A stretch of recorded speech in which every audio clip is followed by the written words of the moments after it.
Good morning, church. Man, it's so good to see you today. You're looking good. Look around you, find someone that's just about as good looking as you. Just find someone not quite as good looking, but just half as. When you find someone, look right at them, tell them this. Tell them the rest of your life. All right. Let's look at your second choice. Let's point to yourself. Try it this way. Say the rest of my life. Wow, you sounded better when you started talking about yourself. Say will be the best of my life.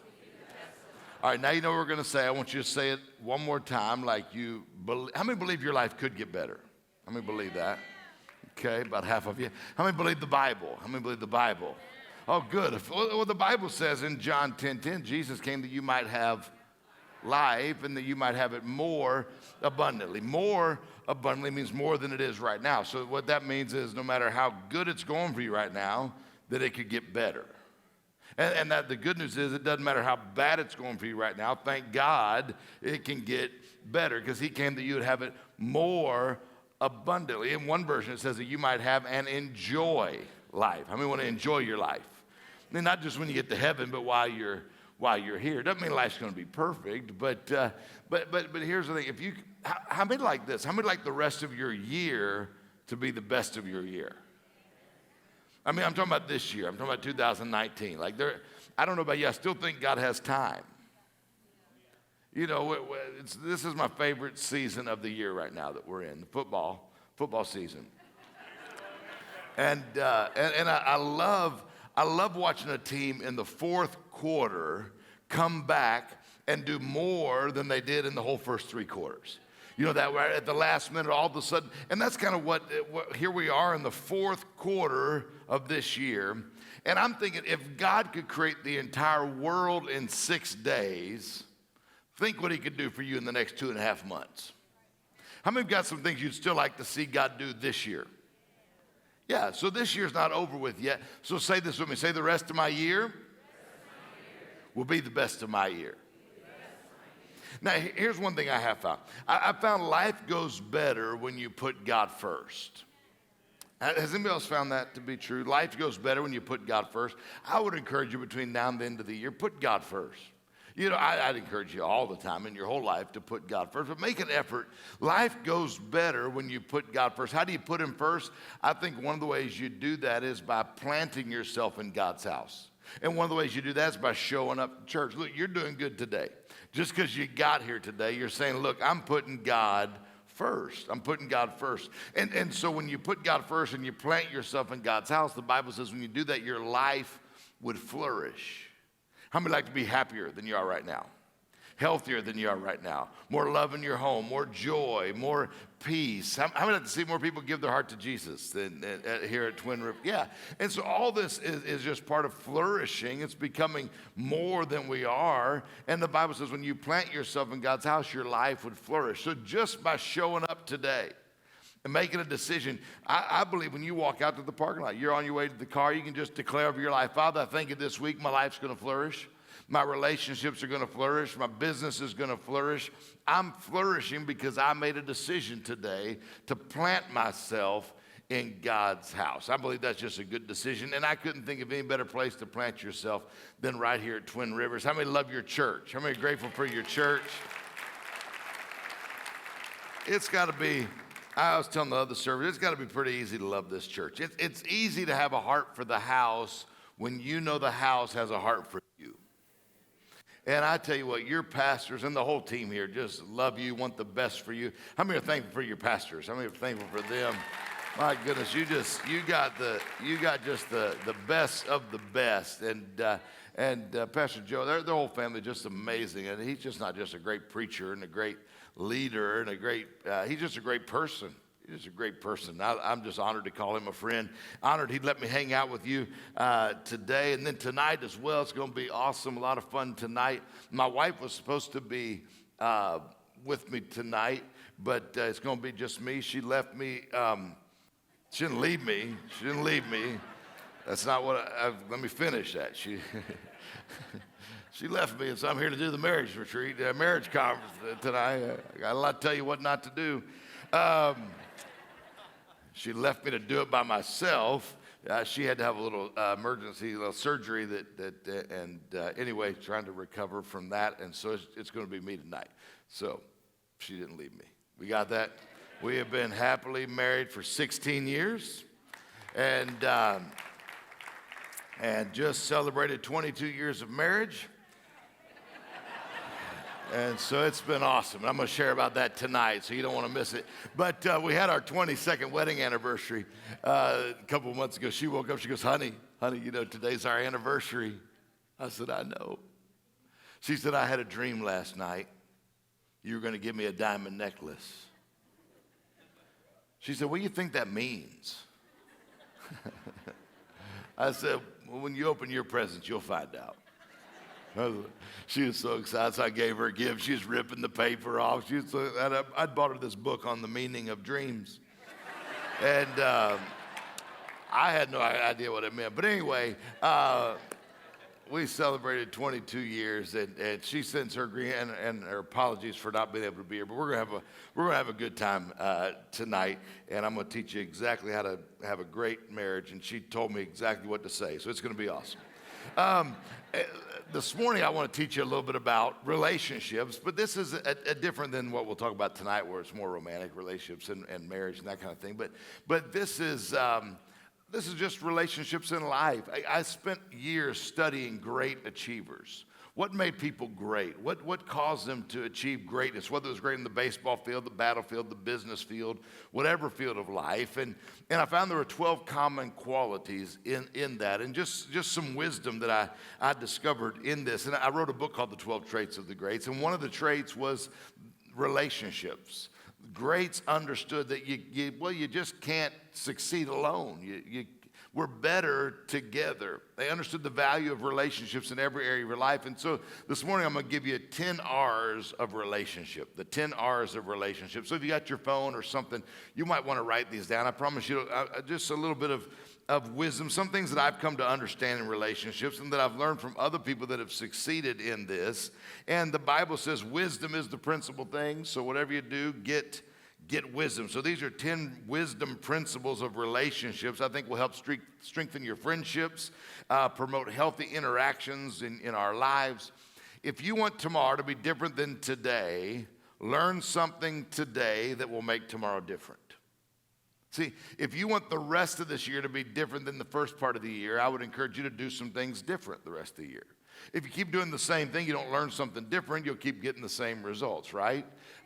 First of the year, my doctor said, Dave, you need to lose 25 pounds. I said, all right, I'm going to lose 25 pounds. And I got to the end of March, and I had about 30 to go. And I realized the problem was I wasn't doing anything different. And nothing was going to change if I didn't change. And so I had to learn some different things. So I read some things about health and eating. I changed a few things that I was doing. And since then, I've lost about 40 pounds since the 1st of April. And this isn't a weight loss seminar. I'm just trying to show you what the difference that wisdom made in doing something different than I'm doing right now. So I try to learn something every day. I try to learn, if you want tomorrow, last time I was here, I talked about this. If you want tomorrow to be different than today, learn something today that will make tomorrow different.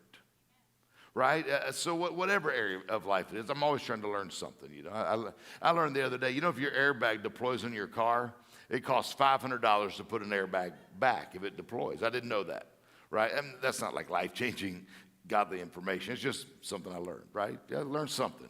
Because I learned it because I was looking at a new car, and they were explaining to me, if the passenger side deploys and no one's with you, you still pay $500 even though nobody's there. So they were just explaining to me that because the benefit of this car was you could turn the passenger side off. Which made me start thinking about the people who were with me. Right? Because that's $500. Like, I had an accident the other day. I called home and said, honey, don't worry, I'm fine. My airbag deployed. I'm sorry about your mom. Decisions. It's a bad mother-in-law joke. Forgive me. Sorry. I'll save those for tonight. I love my mother-in-law. Anyway, I love her so much. Couple of Christmases ago, I got her a cemetery plot for Christmas. And okay. Anyway, I didn't get her anything last year. She was mad at me too. She said, you didn't give me anything for Christmas this year. I'm like, you didn't even use what I got you. You see what I'm saying? So anyway,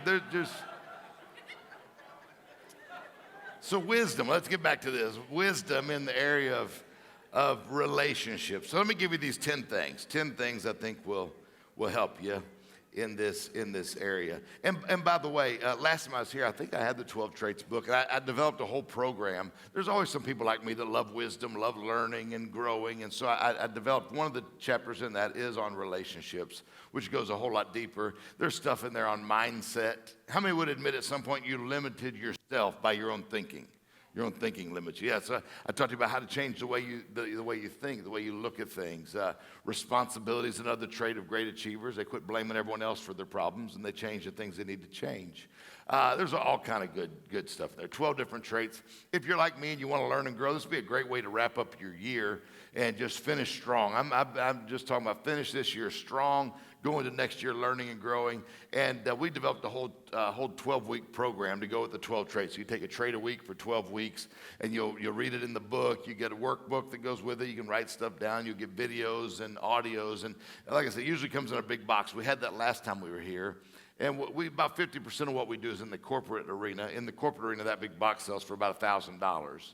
At churches, we always do a discount on those, and because church people, they just always want a discount. But so we made, for the big box, it's like $300, I think, for churches. We did it even better than that. We put it now onto a little USB drive. And we just brought a few of these with us today. We didn't bring enough for everybody. Not everybody is really into wisdom. But there's always a few people like me that want to learn and grow. And so this is a little USB drive. This little thing just pops right out, sticks in your computer, and then you get the book, the ebook, you get all the videos, the workbook. You can print that out, and the audios, everything. For 12 weeks, we'll just spend the next 12 weeks together. When you wake up, I'll be there waiting for you. And we'll go through these 12 traits, how to put them to practice in your life. I believe it'll be just a great way to finish this year strong. If you're like me, you want a good coach. I'm a coach. That's what I do. And so this helps us to do that. And you can get the whole thing. It's the whole big box that normally sells for $1,000. You can get it for $100. That's like 90% off by getting it on this little USB. So there's a few of those back there, and it's 90% off. Say thank you. Could at least be grateful. It's a really good deal. Anyway, there's a few of them back there. I hope you'll grab it. Number one, first thing I want you to learn today is about relationships is to realize that people matter. People matter, and show them how much they matter.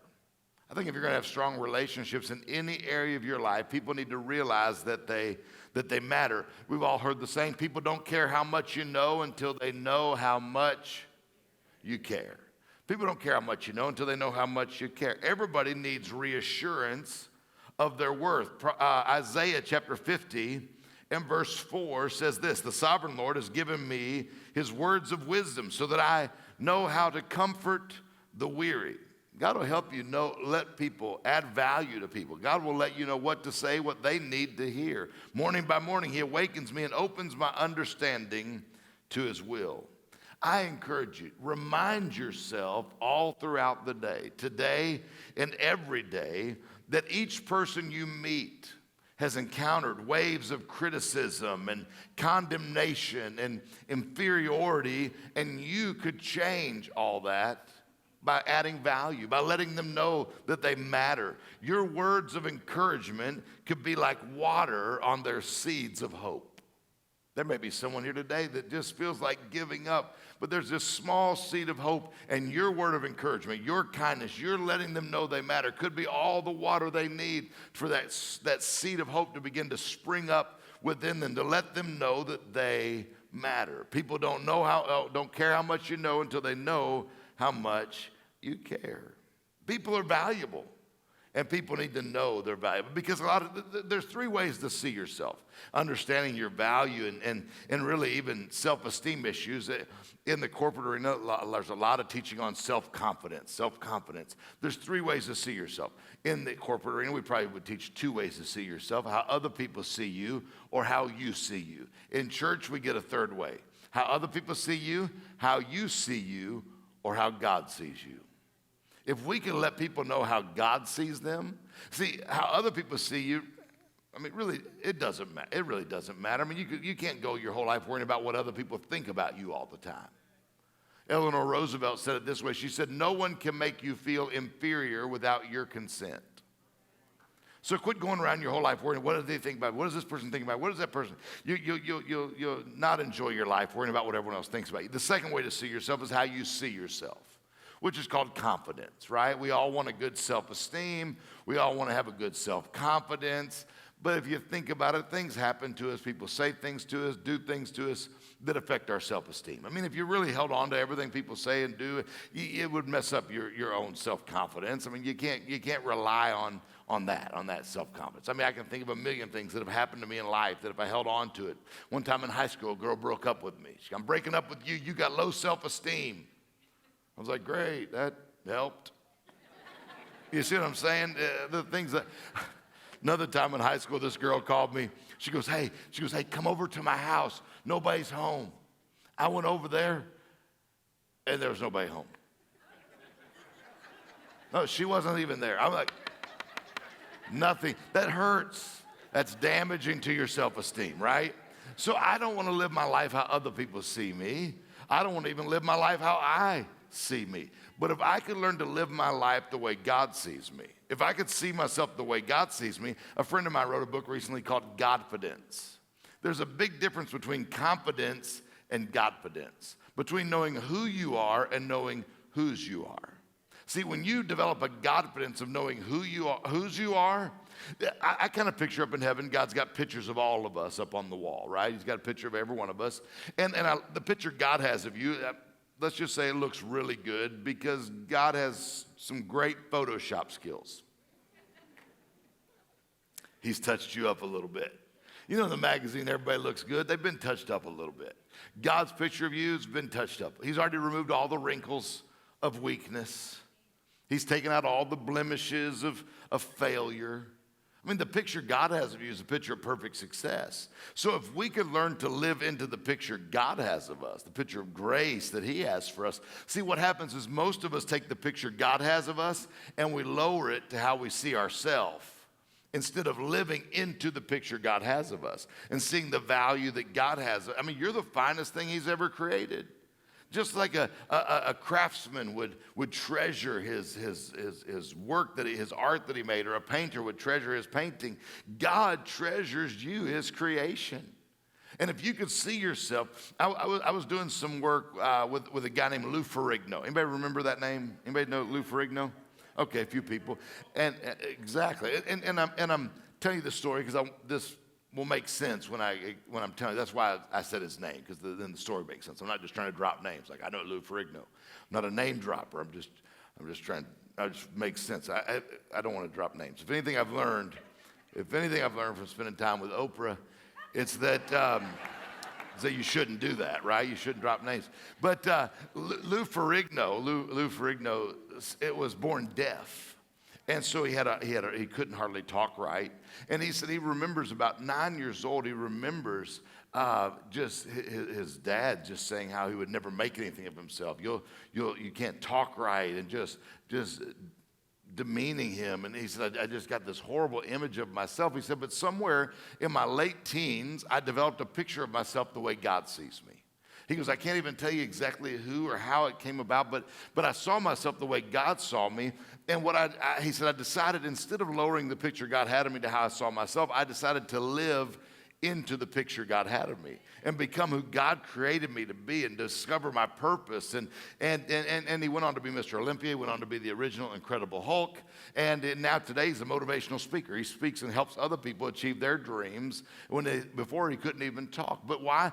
He developed a Godfidence of knowing whose he was, not just who he was. So I think it's important that we recognize and we realize that people matter, and we let them know how much they matter. Number two, second thing I want you to know about relationship. The second R is to run from abusive ones. Run away from abusive relationships. There are four kinds of people in your life. There's those who add, those who subtract, those who divide, and those who multiply. Add, subtract, divide, and multiply. You want people in your life that are adding value, that are multiplying your efforts, not people that are subtracting and dividing and taking away. I've learned this: wrong relationships do not leave your life voluntarily. You ever notice it? It's like the wrong people, just you can't get rid of them. They don't leave your life voluntarily. Remember the story of Jonah and the whale? Remember Jonah on the boat? And how many have heard that story, Jonah and the whale? Remember, right?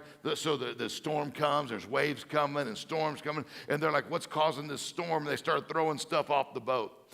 And they pretty quickly found out it wasn't what was on the boat that was causing the problem. It was who was on the boat. It was Jonah. Jonah disobeyed God, got on this boat, the storm comes.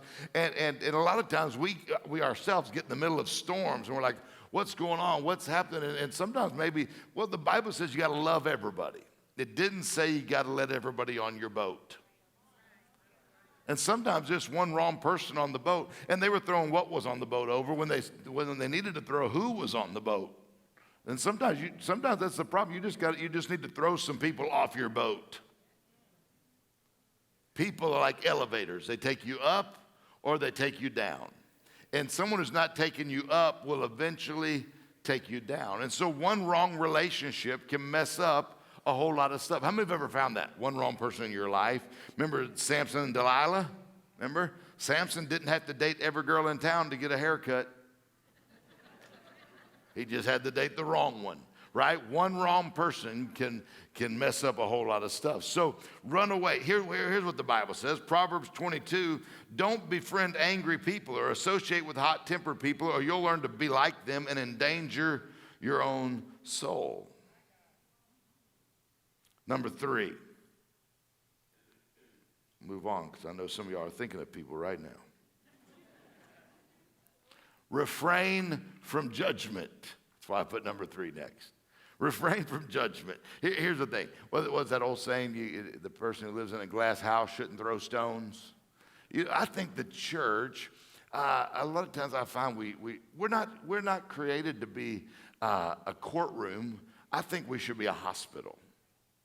We're not here to judge everyone. We're here to love others and to show grace. And because, my goodness, how many have ever made a mistake? How many have ever made a mistake? Oh, my goodness, just about every one of us.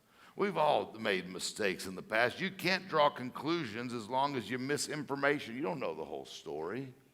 And we're judging this person and judging that person. Well, Romans chapter 2 says this. It says, you may think you can condemn such people, but you're just as bad. You have no excuse. When you say they are wicked and should be punished, you're also condemning yourself. For you who judge others do the very same things.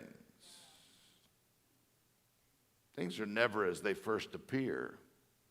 Reserve judgment. I was on the plane a few years ago. This guy sitting next to me had 3 kids with him, and the kids were jumping all over and smacking chairs and not bothering the people in front of them. And people were just getting, I'm going, this guy needs to get control of his kids. My God, what's wrong with him? He needs to be a better parent. He's not even paying attention to them. They're just all jumping all over. And I'm just judging this guy for being a bad parent. And before the flight was over, I ended up talking to the gentleman and found out that his wife had just passed away. And they were on the way, the kids, to see family, and he was distraught. He didn't know he's got 3 kids here he's going to have to raise. I'm judging the whole situation. Refrain from you don't know the whole story. You don't know the whole story. And the other day, someone said, what do you think about those people with those tattoos? You think they're going to go to heaven? I said, probably. They love Jesus. Well, I don't know. Tattoos, that's just wrong. Tattoos are, really, my goodness, I'm not judging anybody for tattoo. Well, the Old Testament says you shouldn't. I don't know the whole story. I don't know any of it. The one tattoo said Jesus. I don't know. They said, well, do you have tattoos? I said, I don't personally have tattoos. You know, you wouldn't put a bumper sticker on a Ferrari. But, whatever. All I'm saying is refrain from judging everyone else. We're to be a hospital, not a courtroom. Never penalize someone for actions you don't fully understand. Reserve judgment. Let's leave that to God. Is that all right? Number four. Respect the wisdom of others. Respect the wisdom of others. I think God gives us the relationships to learn from others. Proverbs 1 verse 5 says, let the wise listen to these proverbs and become even wiser. Let those who understand receive guidance. I believe everyone is a well of information. So we need to draw from it. We need to learn from it. Drop your bucket regularly into the well of wisdom that you can learn from other people. We just took on a church in Detroit, Michigan. And so it's a new thing for us, a new thing for me. And so yesterday I was with Pastor Joe, and I'm asking him this. What about this? What do you think about this? I believe there's 3 ways to learn. You can learn from mistakes, which is the slowest way to get information, wisdom, to learn from your mistakes. Number 2, you can learn from mentors. What is that? That's learning from someone else's mistakes. I would much rather learn from Pastor Joe's mistakes than my own mistakes. So if I can ask him what he did or didn't do, I can learn from that, and it'd save me from making the same mistakes. You'd be crazy not to have mentors in your life that you can learn from. And then the 3rd way to get wisdom is money. You can buy wisdom. That's the cheapest way. Just go to the bookstore. Quickest way to get it, buy a book. What took someone their entire lifetime to figure out, you can learn in 3 hours for $20. You'd be crazy not to buy books. So there's all kind of ways to get information. And if you want to succeed and do well in life, respect wisdom. There's wisdom in other people. There's wisdom in people around you. I look for ways to, I have questions. I'm ready. You get some time. I want to know this. I want to know how you did that. I want to accomplish this. So respect the wisdom. Learn something. Like I said earlier, learn something new every day. Try to learn something new every day. The other day, I like to sign books, and when we have books, I'll go back and sign books, and I'm always learning new ways to spell names. I mean, sometimes it's simple, like Amy. There's like 5 ways to spell Amy. That's like a simple name. Sean, there's like 3 ways to spell Sean. Cheryl, that's Cheryl with a C or Cheryl with an S, So I'm always learning new ways to spell names. There's a new girl at Starbucks the other day, and I was just messing with her. She had a little badge on, trainee. I was like, that's funny. Your mom named you trainee. Yeah. She looked at me, she said, it's Trinae. I had no idea. You see what I'm saying? There's always something to learn, always something to learn. Number five, require character. Require character. Insist on integrity in your relationships. I love everybody. I'm with everybody. But those close, if you're going to be close to me, I'm going to require character. I'm going to require you be a person of, integrity is truthfulness. You need trust in your relationships. In your business, when I do business with someone, I want to do business with someone I trust. In my marriage, there's got to be trust. In my friendships, if I can't trust you, you can't trust me. How can we build if there's not trust? Trust is just doing what you said you'll do. I demand trust and integrity in myself, and I reward it in others. Do right by others, and God will do right by you. Proverbs 19, verse 1 says, better to be poor and honest than to be dishonest and a fool. So be a person of integrity. Require character in yourself and require character in others. It builds strong relationships. Number six, rejoice and celebrate those who celebrate you. There's an old saying that go where you're celebrated, not where you're tolerated. Go where you're celebrated, not where you're tolerated. Those who discern your worth deserve special recognition. I don't know about you, I like to be around people who like me. How many prefer to be around people who like you compared to people who don't like you, right? Why do you want to stay around with people that don't even like you? Go where you're celebrated, not where you're just tolerated. Even Jesus instructed his disciples to respect those who receive from them and to disconnect from people who reject them. Don't hang around people that reject you. He even said in Matthew, I love this scripture, I think it's awesome.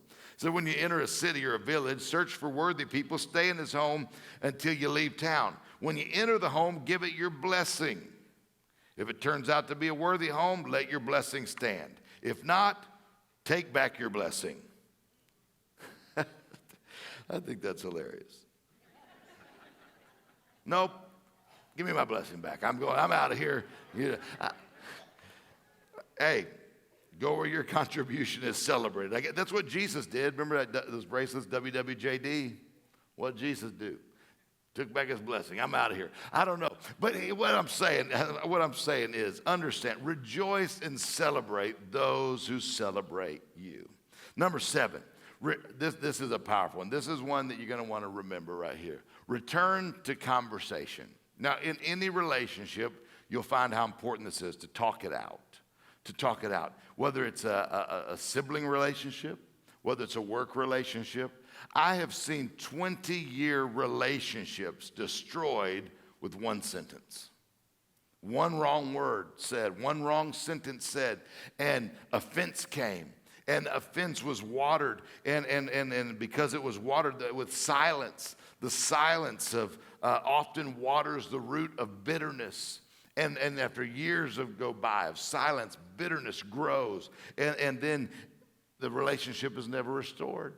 I've got a relationship. We got a family member, 15 years, haven't heard from. We've reached out, we tried. Well, let's talk it out. Nope, they've let silence water the seeds of bitterness, water the root of bitterness, and now they don't know how to get back. Do your best to talk it out. How can we talk it out? How can we return to conversation so we can work through this thing? Friendships die through neglect. Through neglect. Don't expect others to read your mind. It's like with my team. I inspect what I expect. Hey, here's what I expect, and I inspect, and then we talk about it. I don't just go, oh, no, they can't do it. Forget them. Get rid of them. No, I want them. We got to talk it out. Let's go to conversation. Here's what I'm expecting. Maybe you didn't understand that. And so in any relationship, return. How can we walk through this thing? How can we talk through this thing? The Bible says in Matthew 18, if another believer sins against you, go privately and point out the offense. If the person listens and confesses it, you've won that person back. So look. Just go to the person. Go, hey, let's talk this through. Let's look at this. Let's not let this relationship be ruined. My dad used to always say, just take the high road, son. Just take the high road. And I can tell you, over and over, I've saved relationships because I went back and said, hey, let's talk this out. Let's return to conversation. Number 8. Are y'all getting anything out of this? All right, I'm just making sure. Number 8, rescue someone. Rescue someone. You're not the only person struggling today. You're not the only person going through things today. Other people around you are hurting just like you are. Be extremely attentive to the silent cries of someone close to you who may be drowning in the ocean of hopelessness or helplessness. How can you bring hope? My prayer, Lord, let me be a life jacket to someone drowning today.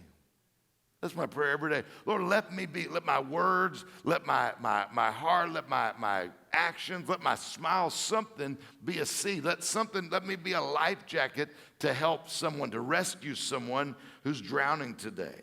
Galatians says, dear brothers and sisters, verse 1, if another believer is overcome by sin, you who are godly should gently and humbly help that person back into the right path, and be careful not to fall into the same temptation yourself. You're not the only person in that situation.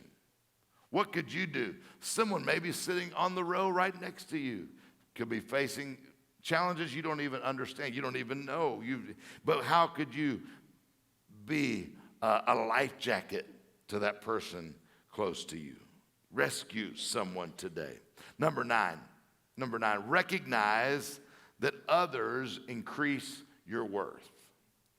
Recognize others increase your worth. Ecclesiastes chapter 4, verse 9 says it this way. It says, 2 are better than 1, for they can help each other succeed.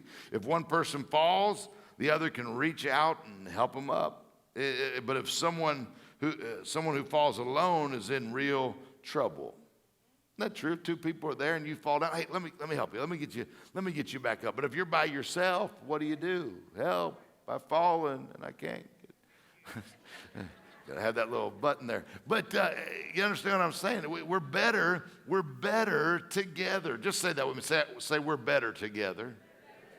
Yeah, we're better together. Your best qualities surface in the presence of good people. And true friendship, I've got friendships that just generate energy and enthusiasm toward my goals and my dreams. You want people that are encouraging you. Tonight we're going to talk about relationships. And you want people that are building up your dreams. And you see people, they get married. Boy, they're excited. They're building each other up. They got all these little fun pet names for each other. Sugar Pie, Honey Bunch, whatever. 20 years later, it's like Hope Smasher, Dream Killer. It's important that we're always to keep encouraging others, lifting each other up. Go the extra mile to nurture and protect any God-given relationship. Recognize that others increase your worth. You can't do it alone. I can do it by myself. I got it. Our little boy, I can do it. I can do it. You think you can do it all by yourself? I remember one time, years when I was a little kid, I was going to run away. My mom says, okay, I don't need anybody. I can do it all by myself. My mom's like, okay. I said, she's like, you want me to get the suitcase down for you? Because I couldn't reach it. It was up in the closet. I said, yeah, could you get that? She goes, oh, you can't do it by yourself? Fine. I got the suitcase. I packed up. How are you going to get where you're going? You going to need a ride? Can you give me a ride? We can't live life alone. We need others to survive. Recognize that others increase your worth. Last one. And this is powerful. And this is important in every area of our life. Rely on prayer. In any relationship, rely on prayer. Rely on God. Well, 1 Samuel 12 says this, as for me, I will certainly not sin against the Lord by ending my prayers for you. It's important that we're praying for one another, that we're encouraging one another. We're praying for our marriages. We're praying for, I pray for employees and employers. I'm praying for my friends. I'm praying for my neighbors. And I've learned this. It's hard to criticize people you pray for. It's hard for me to, if I'm praying for my pastor, it's hard to criticize pastor because I'm praying for him. If I'm praying for my spouse, it's hard to criticize her because I'm praying for her. I don't ever pray for American Express. It's like, I can't believe it. Yeah, your prayers, here's the thing about a powerful prayer. Your prayer can cancel Satan's assignment against your family, against your marriage, against your relationship, against your friends. Prayer can cancel the assignment of the enemy. Expect your prayers to produce miraculous results in your life, results that are promised. And just like all the people in the Bible, we all need relationships to complete our story. My story is not complete without you. So all of us need each other. So I encourage you, pray for others. Pray for those around you. We are better together.